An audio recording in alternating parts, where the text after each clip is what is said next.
In a world of major franchises and streaming services, prequel shows seem to be getting more and more prevalent than ever. But many don't feel much more than just a cash grab from the studios to the devoted fans. When in reality, it should be a thoughtful, fulfilling lead into the original source material, adding a richer story to the world and characters we fell in love with. So, what makes a prequel great? Well, let's get into it. Firstly, does it warrant a prequel? For those of you that don't know, the original Wet Hot American Summer takes place on the last day of a 1980s summer camp.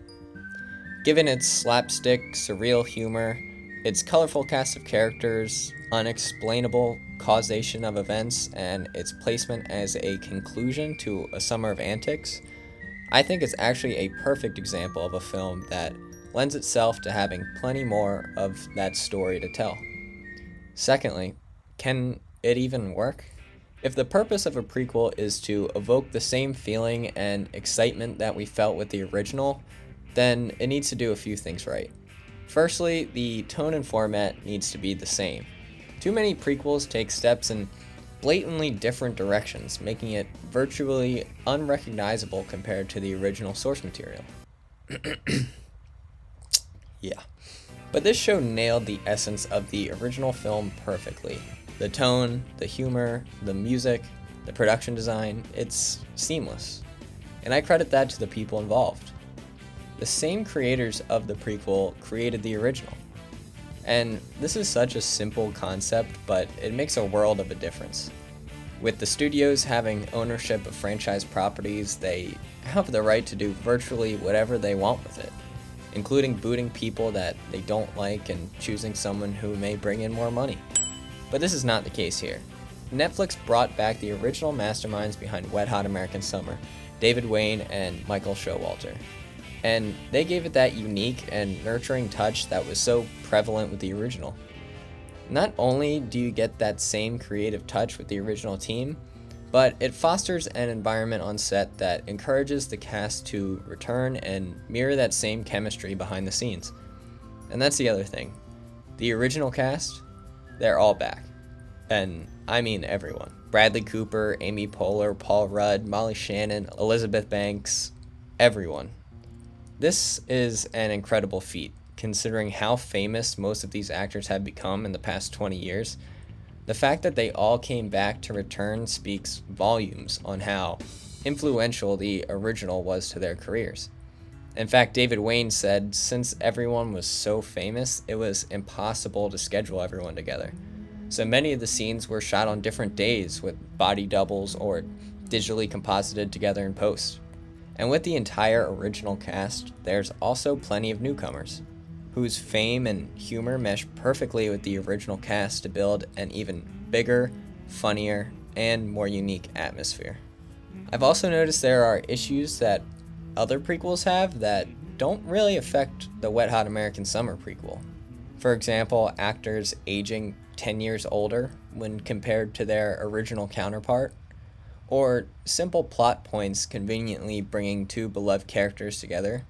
These things don't matter to First Day of Camp because of the established humor of being a self-aware, low-budget slapstick comedy. It's all part of the joke. But now, you're all 16 or 17 years old. And lastly, and most importantly, does it add richer context to the characters and the universe? Well, let's look at some of the added character development of the prequel. I think Ben and Susie's relationship is brilliant, and how it leads into Ben and McKinley's relationship adds such an interesting backstory to these characters. The Gail and Jonas storyline that provides context to Gail's many breakups in the original, and also provides a funny and interesting backstory to the straight-edge Jonas and how he became Gene, the Vietnam War vet we know and love. Lindsay being a music reporter going undercover as a counselor adds another element of playful suspense and creates opportunities for some really great bits. We even get to see more of the infamous Camp Tiger Claw, which we only saw fragments of in the movie. It's not all positive though. I like how they decided to incorporate some campers into the show, but frankly they just weren't very funny. Kevin and Amy's storyline was basically a drier duplicate of the Katie and Coop storyline from the movie, and Drew could have had some funny lines if he didn't say them as obnoxiously as possible. What? I like doing stuff like that! But it's not just the characters that add a richer context to this universe. Even jokes and bits from the original that just seemed random now have a meaning and a purpose. For example, H. John Benjamin's strange, unexplained talking can of vegetables gets an origin story in the prequel, and he's actually a real character that influences the rest of the story. Random bits like the Jim Stansel joke that just seem like a throwaway. I have to go meet Jim Stansel. You know Jim? Uh-huh. He's that guy. Actually hold weight now due to him being a real character. Or the training montage music from the original. Turns out that song was an integral part of the prequel's climax and was a culmination of multiple characters working together. All these little things, the attention to detail, demonstrate how the creators and cast truly care about this world they've created and have respect for the fans that made it what it is today. Each and every one of these things make the Wet Hot American Summer universe a fuller, fun, and fulfilling experience that satisfies fans and newcomers alike. That's why I think it achieves one of the hardest things to pull off in cinema today, making a satisfying prequel to a beloved cult classic. Also, shout out to Netflix's Dark Crystal prequel show.